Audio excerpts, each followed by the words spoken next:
Assalamualaikum warahmatullahi wabarakatuh. Bersama saya Dwi Yoso Nugroho. Pada video kali ini kita akan belajar tentang metode penelitian sejarah. Untuk itu, mari kita bersama-sama menyimak video berikut ini. Hai guys, lagi ngapain kalian? Hai Ki, kita sedang diskusi tugas sejarah nih. Oh iya, kita ada tugas untuk membuat penelitian sejarah kan? Saya masih belum paham tentang metode penelitian sejarah nih. Betul Ki, makanya kita sedang diskusi tentang metode penelitian sejarah nih. Sebab kita tidak akan bisa melakukan penelitian sejarah sebelum memahami metode penelitian sejarah. Apa sih metode penelitian sejarah itu? Metode sejarah dapat diartikan sebagai metode penelitian dan penulisan sejarah dengan menggunakan cara, prosedur, atau teknik yang sistematik sesuai dengan asas-asas dan aturan ilmu sejarah. Jadi metode penelitian sejarah itu beda dengan metode penelitian ilmu lainnya ya? Sosiologi, geografi, dan lain-lain. Iya, metode sejarah itu khas, berbeda dengan metode lainnya. Kalau nggak salah, ada langkah-langkah dalam penelitian sejarah ya? Betul Ki, ada 5 langkah penelitian sejarah. Apa aja dong? Penentuan topik, heuristik, kritik atau verifikasi, interpretasi, dan historiografi. Apa sih yang dimaksud dengan penentuan topik? Kalau tidak salah, penentuan topik adalah langkah pertama yang harus kita lakukan sebelum melakukan penelitian sejarah, yaitu menentukan topik. Topik penelitian adalah subjek penelitian atau rumusan masalah yang menarik minat peneliti saat melakukan penelitian.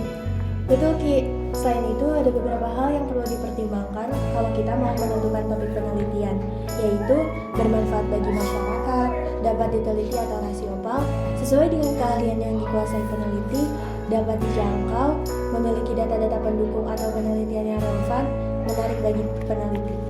Jadi kita nggak boleh sembarangan dalam memilih tema ya Del? Iya, gak seribut itu juga Putra.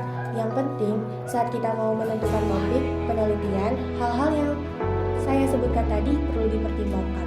Oh. Iya. Kalau heuristik apa Del? Kalau nggak salah, heuritik itu berasal dari bahasa Yunani. Itu heurikein, yang berarti menemukan.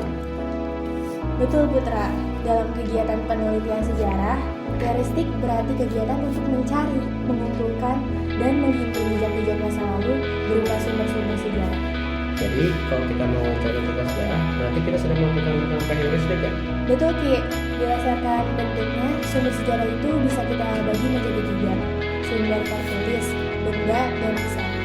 Nah, mewawancari tokoh sejarah berarti kita sudah mengumpulkan sumber sejarah berupa sumber lisan. Berarti kalau kita mengumpulkan sumber dari buku, dokumen, atau surat, ataupun sumber dari internet itu juga langkah heuristik dong kan? Iya Putra. Kalau kita tidak menemukan sumber sejarah dalam penelitian, apakah penelitian masih bisa dilakukan ya? Enggak Ki, sumber sejarah adalah syarat mutlak dari penelitian sejarah. Jika dalam penelitian sejarah kita tidak menemukan sumber sejarah, maka sebaiknya kita mengganti topik yang kita perkirakan tersedia sumber sejarahnya, baik berupa tulisan, benda, atau tulisan. Oh, begitu ya Del? Ya Ki. Kalau kritik atau verifikasi apa sih Del?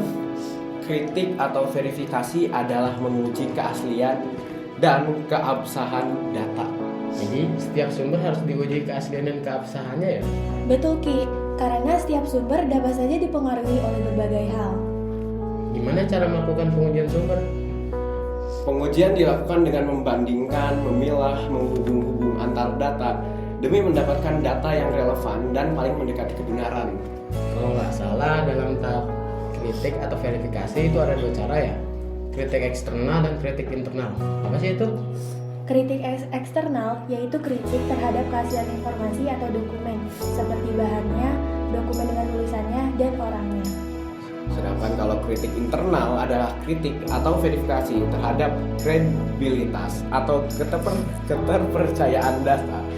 Jadi menyangkut isi informasi, apakah dapat dipercaya atau tidak. Oh iya, kalau tidak salah sumber sejarah atau bukti-bukti sejarah yang telah melewati verifikasi kemudian disebut juga atau menjadi fakta sejarah ya? Betul Ki.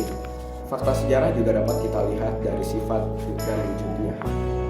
Oh iya, saya ingat Berdasarkan sifatnya, fakta sejarah dapat dibagi-bagi menjadi fakta keras dan fakta lunak kan? Betul Ki. Fakta keras yaitu fakta yang telah diterima kebenarannya atau fakta yang sudah pasti dan tidak perlu untuk diperdebatkan lagi. Betul banget Ki. Kalau fakta lunak adalah fakta yang masih memerlukan bukti lebih kuat lagi untuk diyakini kebenarannya. Kalau berdasarkan wujudnya, fakta bisa dibagi menjadi berapa Ki? 2, yaitu fakta mental dan fakta sosial. Kalau fakta mental, Fakta mental yaitu fakta yang bersifat abstrak seperti perasaan, pandangan, keyakinan, dan kepercayaan.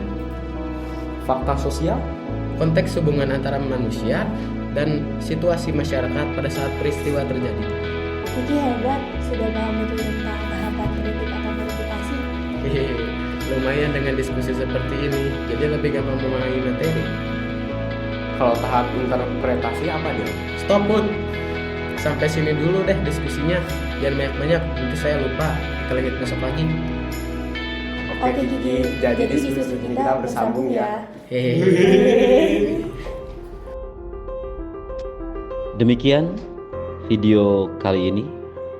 Sampai jumpa pada video selanjutnya. Terima kasih.